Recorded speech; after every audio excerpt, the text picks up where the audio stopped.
All right, so uh, anyone else just a little freaked out by all this AI art stuff, or is it just me? I mean, it's definitely shaking things up a bit. Shaking things up. It's like the whole art world is having a collective existential meltdown.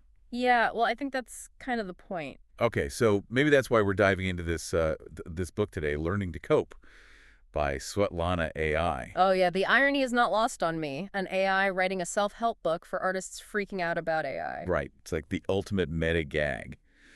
But let's back up a sec for our listeners. Who is this Swetlana AI anyway? So Solana AI is actually pretty fascinating. She's a computational linguist, which means she understands like the nuts and bolts of language. Okay, so she's not just some random algorithm spitting out platitudes. Nope, she's also a writer, and get this, she's got an art background too. So she's like a triple threat, the AI Renaissance woman. Pretty much.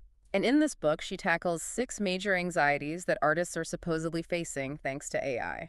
Okay, so less Skynet takes over the art world and more. Dear Diary, my algorithm is making me question my existence. Exactly. It's like a therapy session for the collective artistic ego. All right, let's dissect this thing. So anxiety number 1, fear of ego dissolution.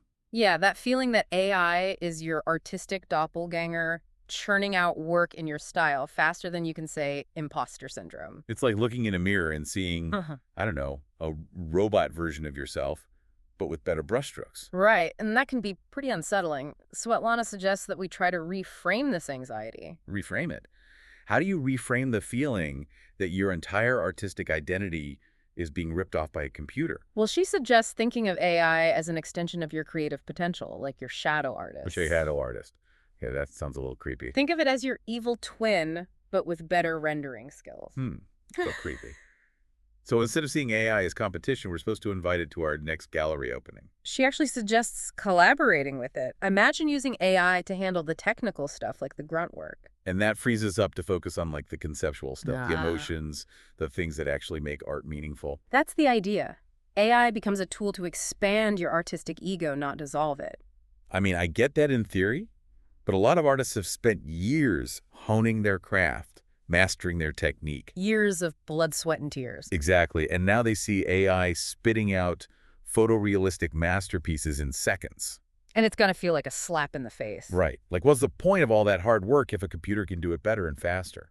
That's the second anxiety Swetlana tackles, loss of symbolic mastery. Yeah, the feeling that you've spent years learning the secret handshake of your art form, only to find out the robots have already hacked the system. It's like suddenly the robots are fluent in, I don't know, ancient Sumerian or something. And you're still struggling with basic French. Exactly. Swetlana argues that AI mastering technique is like a kid learning all the chess moves without understanding strategy. So they can move the pieces, but they can't actually play the game. Right. True mastery comes from the meaning you infuse through those techniques, the story you tell, the emotions you evoke. It's not just about technical prowess, it's about something deeper. Yeah, and that's something AI can't replicate. At least not yet. But what about the fact that AI can, dig up all those artistic insecurities we try to hide? Oh, yeah, that's a good one. Swetlana calls this one embracing the shadow. So it's like AI is this giant funhouse mirror No? reflecting back all our anxieties and self-doubt. Pretty much. It's like confronting your artistic demons, but in pixelated form. So we're talking full-blown Jungian nightmare fuel. I'm not sure I signed up for this. But here's where Swetlana flips the script. She sees AI as a tool for self-awareness. Self-awareness. How does staring into the abyss of my artistic insecurities help me become more self-aware? By confronting those insecurities that AI triggers, you're forced to look at those shadow selves, those darker aspects of your creative process. And that's supposed to be a good thing. According to Swetlana, yes. Facing those fears helps you clarify what really matters in your art, what makes it uniquely yours. Okay, so my AI-induced existential crisis is actually a sign of artistic growth. This is starting to sound a little too new agey for me. Well, Swetlana delves into Jung's shadow concept, the idea that integrating those hidden parts of ourselves is essential for personal growth.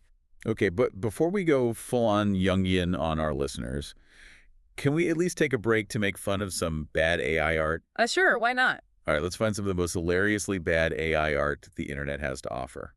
Okay, so before we get lost in the AI art hall of shame, Swetlana has another anxiety for us to unpack. The healthy kind of narcissism. Wait, narcissism, isn't that like a bad thing? Like, I'm an artist, therefore I'm better than you kind of vibe? Right, but Svetlana's talking about the healthy kind of narcissism, the belief in your own vision the confidence to express it. It's what drives creativity. Okay, but how does that fit in with all this AI stuff? It feels like AI is triggering the opposite of healthy narcissism. It's true, AI can make artists feel threatened, like their turf is being It's invaded. like everyone's suddenly building a wall around real art and demanding that AI pay for it. Exactly. It's that defensive kind of narcissism. But Svetlana's point is we need to reclaim the healthy kind, the kind that celebrates our uniqueness and uses AI as a foil to refine our own voice. So instead of crowing to our paint palettes, we should be thanking the robots for showing us how awesome we are.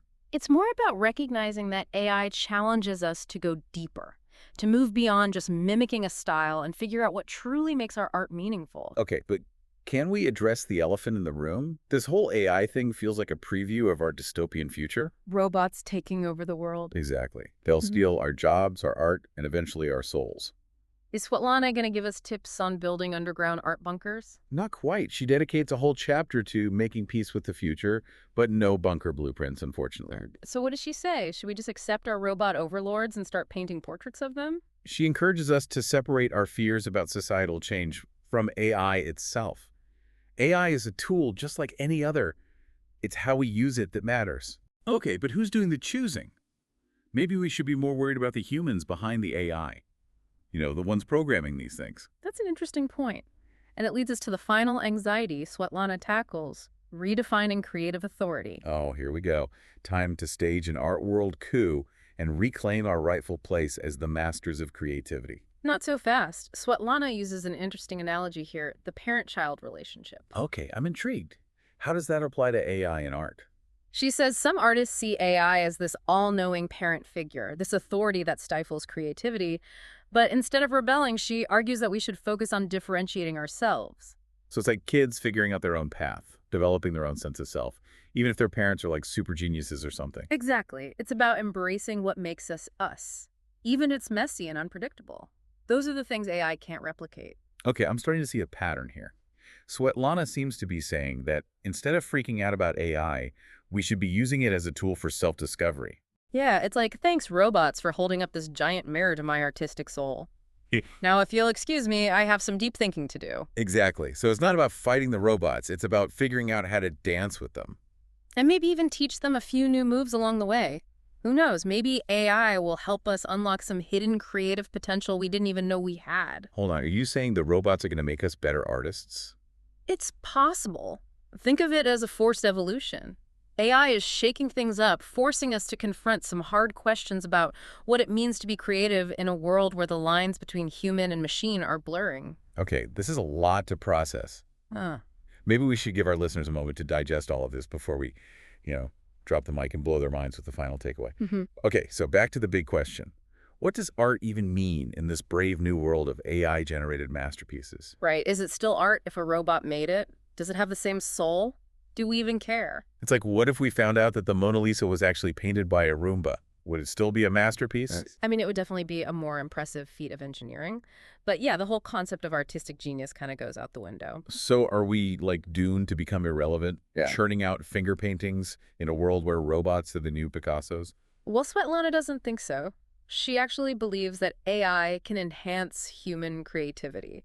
It's like this weird alien force pushing us to evolve. To evolve. Do we need to, like, merge with the machines to unlock some higher level of artistic consciousness? Yeah. Become cyborgs or something? Not exactly. It's more about embracing the possibilities that AI opens up, using it as a tool to expand our creative horizons. Okay, but how do we do that? Do we start by, like, teaching robots to appreciate the finer points of abstract expressionism? Think of it as a collaboration, a partnership between human and machine, where each brings their unique strengths to the table. So instead of fearing the robots, we should be learning how to dance with them. Maybe even teach them a few new moves along the way. Exactly. It's about exploring new forms of expression, experimenting with the boundaries of what art can be. I mean, it's a pretty big shift, right? We've been taught to value the human touch, the originality, the authenticity, and now we're supposed to welcome these machine-made creations into the fold. It's definitely a challenge to our traditional notions of art, but Swetlana argues that this is a necessary evolution. So like a growing pain for the art world. Yeah, but one that could ultimately lead to something more dynamic, more diverse, more exciting. Okay, so we're basically stumbling into this uncharted artistic territory. and the robots are helping us draw the map. That's one way to look at it. It's a pretty wild time to be an artist. Wild is one word for it. Terrifying is another. But maybe, just maybe, the robots are exactly what the art world needed. Kick in the pants. A wake-up call. A reminder that art is always evolving and always pushing boundaries. And that our job as artists is to adapt and, keep making cool shit. I just said it better myself.